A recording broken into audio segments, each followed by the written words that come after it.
Hi guys, He264 here, and today we're going to talk about Captain Marvel trailer.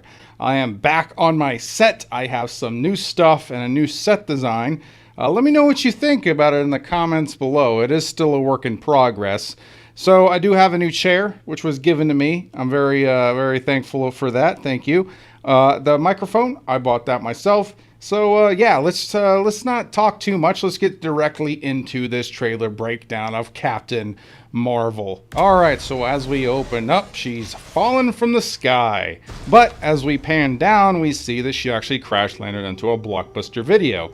Now, there was once upon a time where I was a Blockbuster manager. I actually worked at Blockbuster for several years. Fun fact, Blockbuster's actually closed between 2400 and 0200 hours. So yeah, this has got to be pretty early in the morning. Maybe like 3, probably like 0300. And this crash landing directly into Blockbuster is actually the best scene in the trailer. And the reason why is because it establishes a lot. It establishes that she was in the sky, so she either can fly or she's from space. It takes place in the 90s because she landed on a Blockbuster. So you got to think late 80s, in the 90s when Blockbuster was more at its height. But overall, you know that this is taking place at an early part in the MCU. So this specific scene, great. Best part of the trailer. Okay, let's continue. War is a universal language. I know a renegade soldier when I see one. Seriously, renegade soldier. Honestly, another thing, if you've seen some of my other videos, you also know I was in the military, and that does not look like a renegade soldier. That face does not speak renegade soldier to me. Well, at least as much as a face can speak renegade soldier. Renegade soldier can be anybody, so looking at them it's not an identifiable thing. So that line is kind of dumb, but you know, I'll let it pass because Sam Jackson is the one giving it.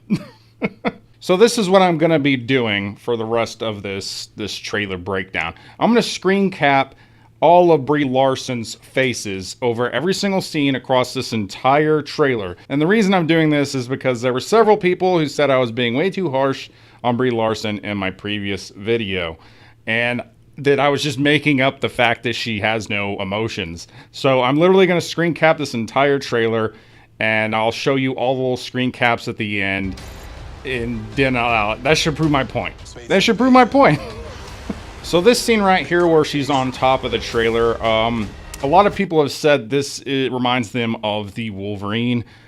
The Wolverine is a very underrated movie in my opinion. Yeah, the last 20 minutes weren't the greatest. I hated when he fought the Transformer Samurai, but regardless of that, the Wolverine was a pretty good movie, and that train scene was probably the best action scene in that movie.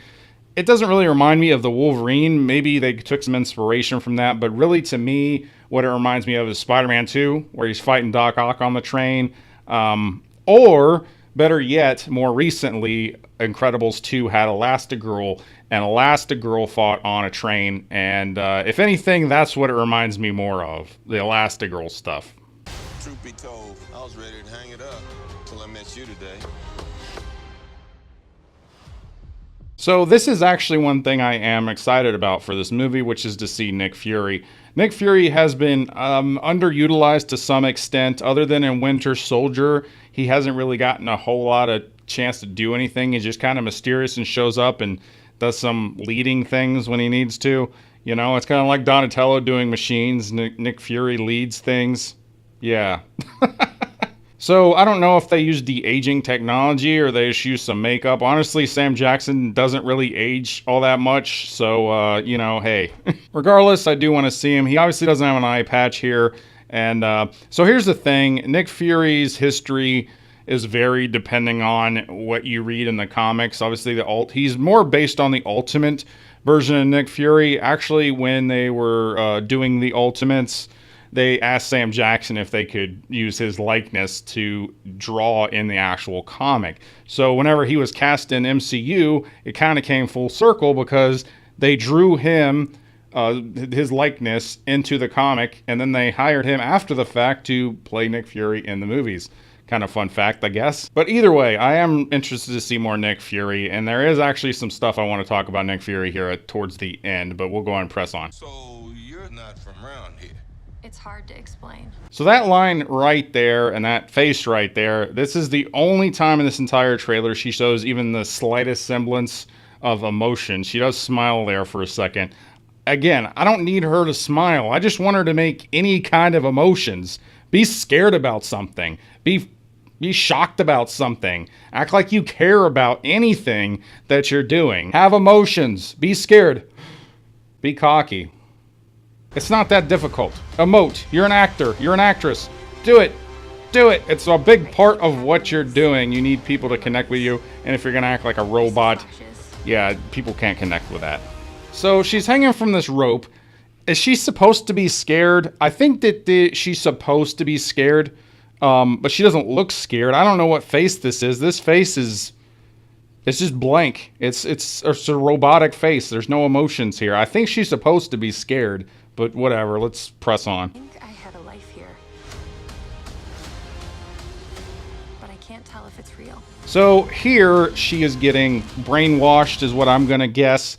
She's completely blank-faced. And maybe she's under some kind of anesthesia or something. I don't really know.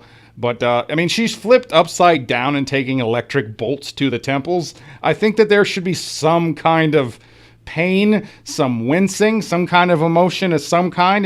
And if there isn't, and it's not her fault, and it's the director's fault for not having her, you know, react to some of this stuff, either way, it's really bad, and it's hard to connect with. Like, I really want to see her in pain right here to get across that she's actually suffering in some kind of way, because...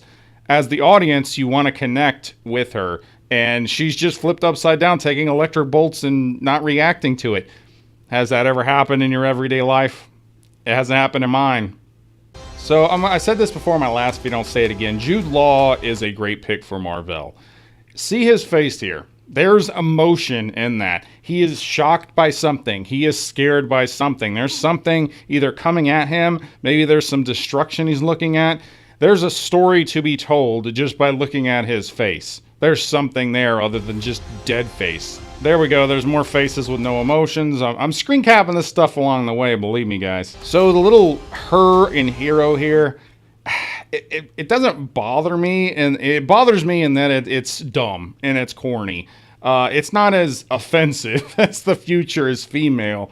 When I say offensive, I just mean that it's forced. It just feels forced. The her in Hero doesn't feel as forced. It's just corny as hell. That's my opinion, though. So Captain Marvel walks up and punches an octogenarian in the face. This is what I want in my Marvel movies. More elder abuse. No, but seriously, you know it's a Skrull. They show you get a little glimpse of a Skrull right before that scene, and we know those who follow comics know Skrulls are aliens that can shapeshift. So I'm pretty sure that's what this octogenarian is, probably just a Skrull. She kind of smiles really weird, and Captain Marvel just punched her in the face. I'm rocking it back and forth now. Let's go. God, this is great. I love editing. So this actually is something I'm really excited about, the fact that they're including the Skrulls, because as I said in my last video, Skrulls, the Secret Invasion comic book storyline is the last really great story to, at least major event to come out of Marvel Comics. So I'm really great, and I hope they're taking this opportunity to sprinkle in some Skrull stuff, even if they're not necessarily the main villain. I haven't done enough research to know if they actually have announced any kind of main villain. It may just be the Skrulls, but regardless, I love that they're sprinkling in the Skrulls, and I hope that it kind of adds up to something in that we get a Secret Invasion storyline post Infinity War. Man, young Coulson looks good. He's got hair, which is more than what I can say. And he takes off his glasses very seriously, which I learned from CSI Miami is important. Just watch this. Just watch this real quick, guys. So this scene right here where you have like the younger versions of Carol Danvers growing up into her kind of Captain Marvel persona. She clenches up her fist. This could have been a good scene, I think.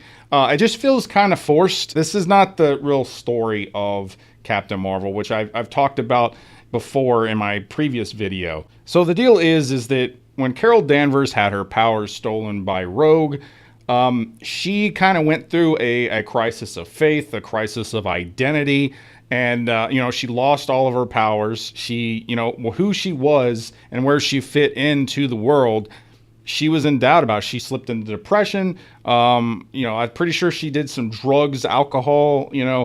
That's a more interesting story. There's an actual struggle that a lot of people can connect with. And I'm not saying you have to identify with every character, but there has to be something that connects you to that character. And since she has no emotions in her, there's nothing you can really attribute your personal life to her character.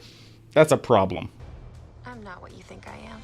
I really hope you're right, because right now I think that you're a fembot.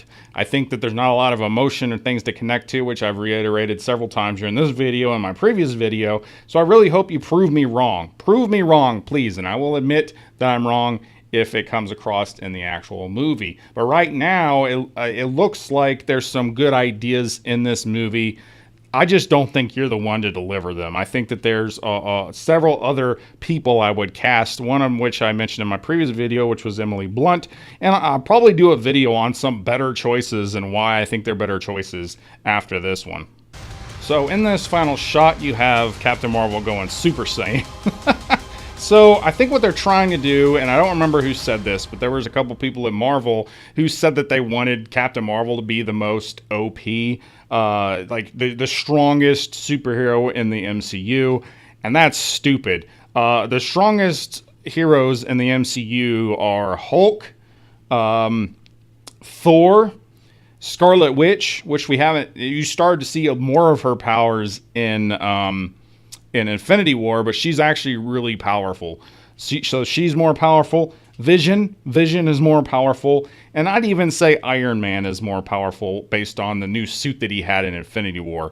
All those characters are more powerful than Captain Marvel. At worst case scenario, Captain Marvel's in the conversation. So if they want to just modify her power set just to make her the most powerful, I don't buy that. Other comic fans aren't going to buy that.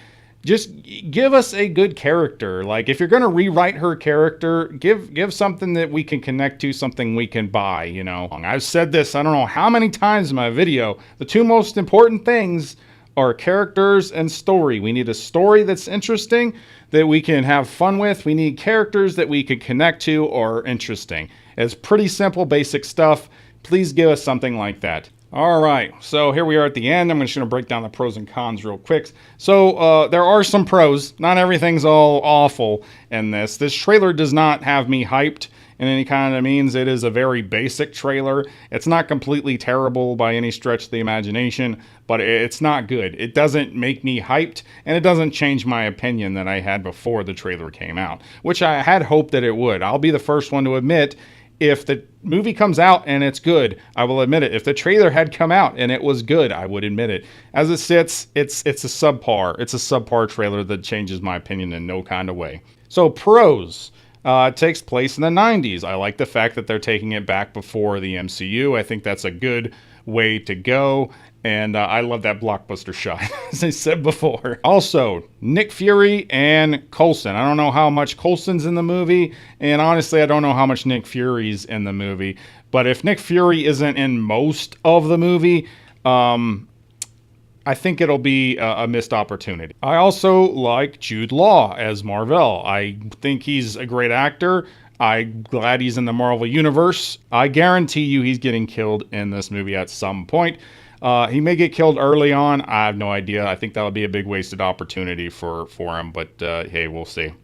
And the suit. Yeah, the suit looks pretty good.